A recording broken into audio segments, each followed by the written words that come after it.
we are witnessing a once-in-a-generation transformation in how people store and transfer wealth and value. And today, I have the privilege of introducing a man who didn't just predict the future of money, he's helping build it. In 2020, as governments printed trillions of dollars, where it weakened our US dollar, one CEO made history. Michael Saylor became the first major CEO of a US publicly traded company to transfer his entire balance sheet from cash into Bitcoin. Historic, that's incredible, that's risk. He is the largest single corporate holder of Bitcoin in the world, owning 478,740 Bitcoin, now worth $48 billion. Michael just didn't talk about Bitcoin, he bet on it, he built on it, and he led the way for corporations, investors, and people like me and you to invest and remain sovereign. He remains one of the most influential voices in financial and technological history, proving that Bitcoin isn't just an investment, it's a revolution that America has to dominate.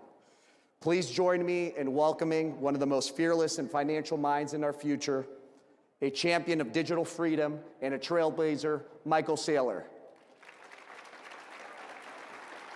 Well, thanks for the intro. I'm really excited to be able to address this group today because I think that Bitcoin represents the most powerful technology force for conservatism in the world. And I don't know that that's fully appreciated, but Satoshi, many years ago, had this vision for sound money and sovereign money via technology, via modern cryptography, modern semiconductors, the modern internet. And that idea of giving economic power to the individual in the face of the overwhelming power of the collective, when you feel like the government's against you, the banking system against you, the currency is against you, big tech is against you, when you're the little guy, when you're struggling for freedom and struggling in the face of overwhelming power, you need some advantage. And Satoshi created this network that's based on two principles. One principle is integrity, and the other principle is sovereignty. The integrity, we all know, is there'll never be more than 21 million Bitcoin, and that's enforced by millions and millions of computers and hundreds of millions of people everywhere in the world that believe it's not okay to lie, cheat, or steal. It's not okay to distort the truth. There is a truth. There is a universal common ledger that no one can tamper with, no one can corrupt. Not a nation state, not a company, not a politician. And that idea of a censorship-resistant, unstoppable version of the truth was a first in human history. It was a first. And then the second idea is sovereignty. It's like, well, if there is a truth, can you own it? Right? So with Bitcoin, the idea is you can own a Bitcoin and you don't have to trust a bank with it. You don't have to trust the city with it. You don't have to leave it in the custody of a big company. You can take self-custody. So we oftentimes say, what do you own? The only thing you own are your memories. Everything else in this world that you own at the pleasure of someone more powerful than you, and they can take it away from you via force. What they can't take away from you is your experience and what's in your head. And the brilliance of Satoshi was, what if we could put all of the money in the world into the heads of the people? What if what you knew was the password to unlock all of your wealth or protect it, and nobody else could take it away from you? And that's a profound shift, because what Satoshi did was gave us a network where hundreds of millions of people can own and control their economic energy in a censorship-resistant, unstoppable fashion. And that was an idea worth nothing for a year. and then it became worth $1 million, and then it became worth $1 billion, and then it became worth $10 billion, and then it became worth $100 billion. And when MicroStrategy, now Strategy, got into business about 4 years ago, it was worth $150 billion. And today it's worth $2 trillion. And at that time, you were a software company, and you saw this as an opportunity, a different opportunity. We were a software company, and we were staring at a quick death or slow death or take a risk.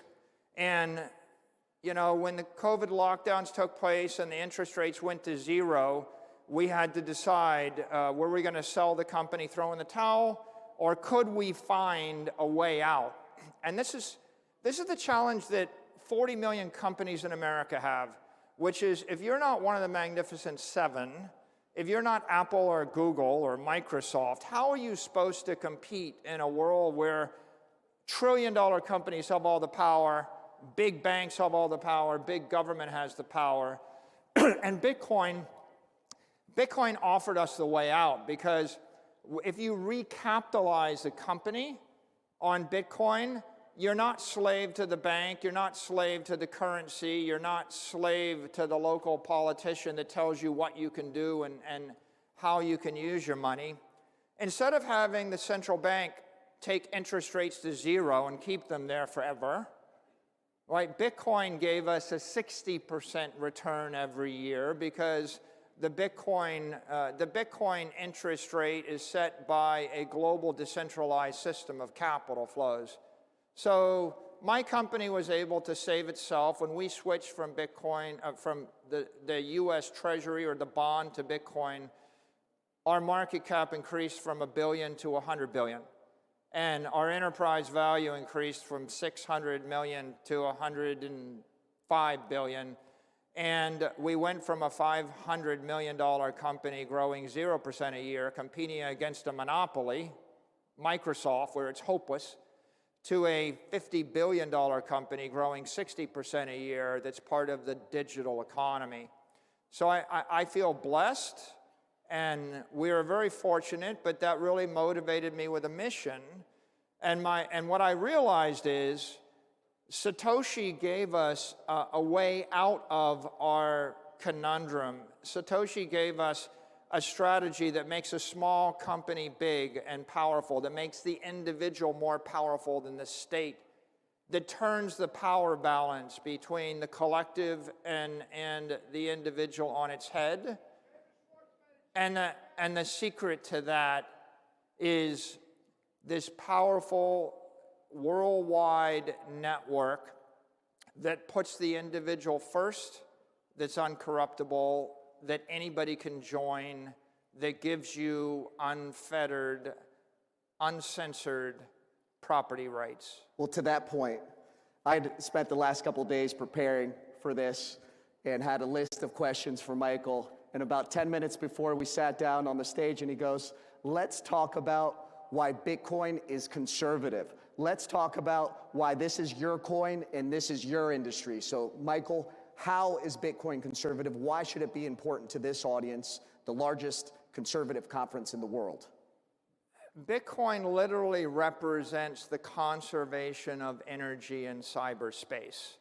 Satoshi implemented a protocol which is inherently conservative. If I send Bitcoin to you, I lose it, you have it. I can't create more. I can't lie about it.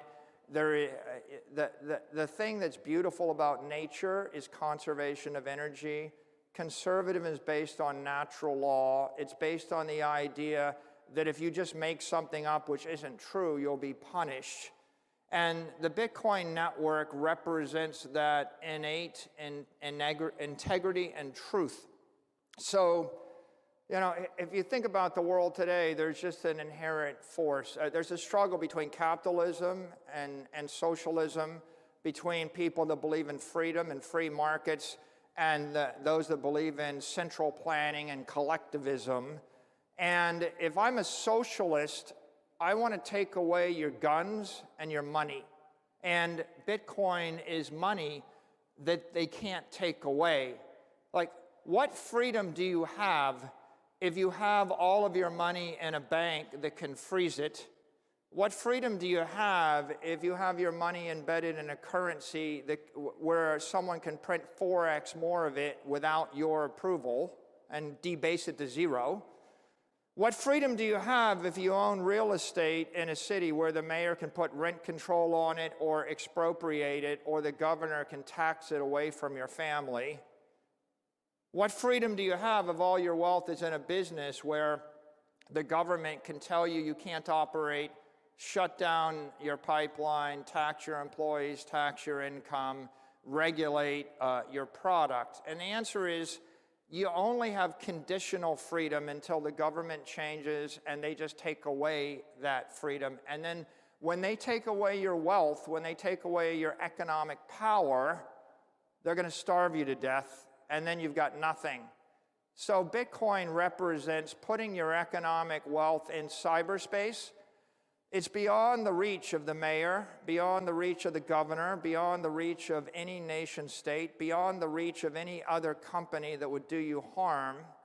It is the first time in the history of the human race that you can bind economic energy tightly to an individual, to a family, to your company, and you don't have to ask permission to have economic wealth, to have money.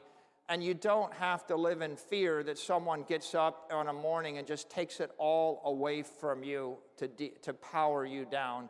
And so if I am conservative, I want a family, I want a company, I want freedom. Well, how are you going to pay for it? And if you live in a country like Venezuela and the currency goes to zero, you're going to be begging for food next week. Wouldn't it be great if I could take the wealth of my family and put it into a network that no one can loot, no one can corrupt, and at the end of the day, I don't want to gamble my future. I don't want to take my life savings and gamble in the stock market. I don't want to take my life savings and gamble that the mayor of the city won't just take my property away from me. I actually just want to own the wealth. I want to own my money.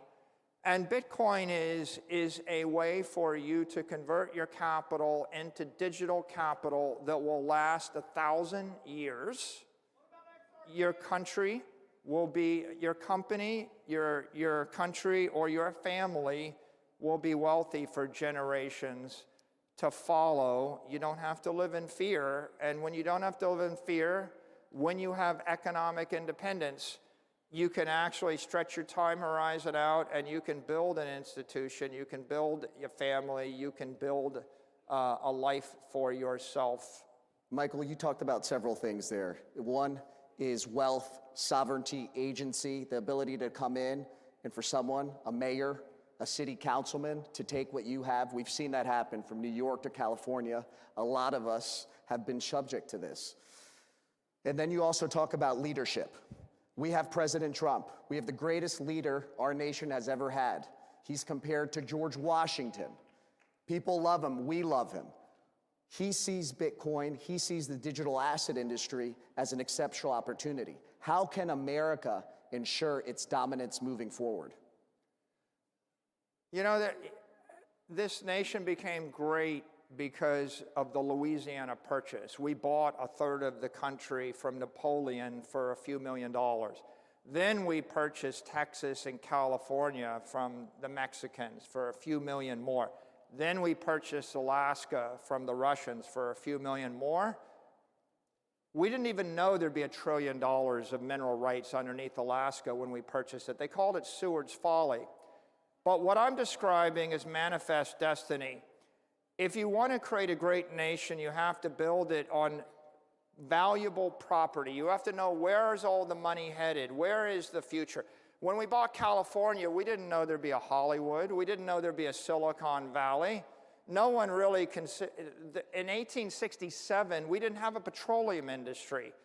And so where is the money headed in the future? The money's headed to cyberspace. Bitcoin is property in cyberspace. The manifest destiny of this country is to own cyberspace. And I think that President Trump understands the value of owning scarce, desirable property. If we go to cyberspace and we buy Bitcoin and the nation embraces Bitcoin, then all of the capital in the world, all of the Chinese money, all the Russian money, all the European money, all of the money from the 20th century, the money invested in a Siberian warehouse, the money invested in fill in the blank, anything you could possibly own in Africa, all of that capital is flowing into cyberspace. It's going from physical to digital. It's flowing from the 20th century to the 21st century. The 21st century is going to be a billion AIs thinking a million times a second. And what are they going to be using to move their money around? They're going to use digital money because they can't get a bank account. They can't get a credit card. I have to approve my wire transfers from my bank once a week. It takes about 20 minutes, and they ask me on the phone whether the money should move. It's a good problem. What's 478,740 Bitcoin, Michael? The computers... We don't feel too bad is what I'm trying to say. Yeah, I get it, but my point we've been doing it that way for 50 years. And if you look at the way the digital economy is going to run in the 21st century, it's going to be a billion computers thinking a million times a second, moving assets at the speed of light. Bitcoin represents digital capital. That network is $2 trillion today. It's going to be $20 trillion in 4 to 8 years. It's going to be $200 trillion in 20 years. Then it's going to grow faster than every other asset in the world. It's going to continue to grow. The United States should own it, right? Is that the conversation? Talk to us about the U.S. Bitcoin reserve. Everyone, and we've heard a couple other coins being yelled out by the crowd, and people want to know, are we going to have a U.S. Bitcoin reserve? And when is that going to happen? The way to think about Bitcoin is it's the most powerful digital network in the world. It is cyber power. If you want to dominate the next 100 years, just like the last 100 years is based upon dominating sea power, fire power, air power, space power, nuclear power. You want to dominate cyberspace. You want cyber power. It's the unstoppable network that no one can corrupt. And the use of the unstoppable network, among other things, is hundreds of trillions of dollars of capital moving from point A to point B. But the other use of the network is I can send a message which is unstoppable, and I can store information that is unstoppable, and I can prove beyond a shadow of a doubt the authenticity of an instruction or a document. No country, no company, no individual, not a trillion computers can corrupt that message. So if you want to own the future, you want to own cyberspace.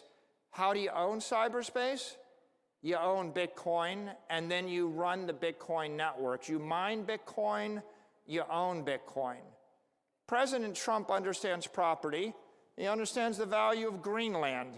He understands the value of Alaska. He understands the value of oil rights. He understands, drill, baby, drill would be impossible if we didn't own the land, right? He understands American dominance. And land is physical property. When I run electricity through semiconductors and I create a wall of encrypted energy, I create digital property. Bitcoin is digital property. You should own it. Your company should own it. Our nation should own it. It is the future. In your perspective, how soon do you think we're going to be buying Bitcoin and have within our U.S. reserve at a timeline? You think it's going to be 12 months, 24 months? I think there's an appreciation of the power of Bitcoin throughout the cabinet, throughout the House, throughout the Senate. There's going to be a political process by which we build consensus with the White House, the Senate, and the cabinet, and find the right way through. But, what I would say on this topic is the U.S. could own 20% of the network like that for free. The dollar would strengthen, the nation would be enriched, And the real promise is if you own 4 to 6 million Bitcoin, you're going to pay off the entire national debt. You're going to neutralize it. We can generate a $50 trillion to $80 trillion benefit to the United States people, to the citizens, to the taxpayers, and we can do it simply by seeing the future. It cost $6 million to buy Alaska. The payoff was $1 trillion. Just like right now, you can literally buy it for a song and dance. That's the opportunity. The risk is that you wouldn't want the Saudis to buy it first, or the Russians, or the Chinese, or the Europeans. And there's only room for one nation state to buy up 20% of the network. And obviously, I think it should be the United States. I think it will be the United States. It's a way for us to enrich ourselves and emerge as a creditor nation in a matter of a decade. It's also a way for us to ensure that we're the economic leaders in cyberspace and the digital economy for the next 100 years. And if we do that, every one of our allies will follow us, and then all of our enemies will end up having to buy into the network once it passes 10 or 20 million a coin, and they will enrich us. And we saw that just yesterday. President Trump was in Miami, and he was talking about Bitcoin. The Bitcoin reserve is a touchy subject. A lot of people want to know what other coins within the digital asset industry are going to be involved. The US does not just hold just gold and oil within our reserve. It holds up to 27 other trace minerals. And so we're completely diversified. Do you see room for another digital asset to be included in the Bitcoin reserve or the US financial reserve system? I think the key thing to keep in mind right now is that Bitcoin is a commodity. It is an asset without an issuer. There is no company, no individual, no country, no entity that can corrupt it. It has reached escape velocity. It has gotten to the point where it is basically a freedom virus, a truth virus, a monetary virus. It has been embraced by $1 trillion of smart money. That is, $1 trillion of real money has been invested in the network. It is 99% of the digital power on Earth. It's fairly unstoppable. And so if you're going to capitalize a company or a country, you want to capitalize it on property or a commodity or a network which is beyond the point where anybody could change the nature of it. And so that makes Bitcoin the most certain thing in the digital universe. And when you talk about certainty and when you talk about truth, over the last 4 years, we've experienced as a culture travesty. We haven't been able to speak. We've been censored. How does Bitcoin, what is Bitcoin to you? What do you see that others don't? And how can conservatives capitalize on the opportunity to take advantage and make sure that America is dominating our future, that we have the economic freedoms, that our children and our families in America will stay at the front runner of this industry? What I would say to everybody in this room is if you want freedom, if you want liberty, if you want to live your finest life, you're going to need economic power. You need physical power, you need political power, but you need economic power. Bitcoin represents economic armor. When you put on the suit of armor, then no mayor, no government, no collectivist, no socialist can debank you. They can't take your money away. They can't impoverish you. Just like a gun is a deterrent, Bitcoin is a deterrent, because if you have wealth in Bitcoin, you have the option to move it to any jurisdiction, and you can keep it, and no one can take it away from you via force of violence, no matter where you are on Earth. And so Satoshi gave us an opportunity. I hope I intrigue all of you with the opportunity, and you go do the research and determine for yourself how you benefit from it. But I just leave you with the thought that Bitcoin is economic armor. You have, Michael. Thank you. God willing, we have as much Bitcoin as Michael one day. This is a defining moment for digital assets. It's a defining moment for our country.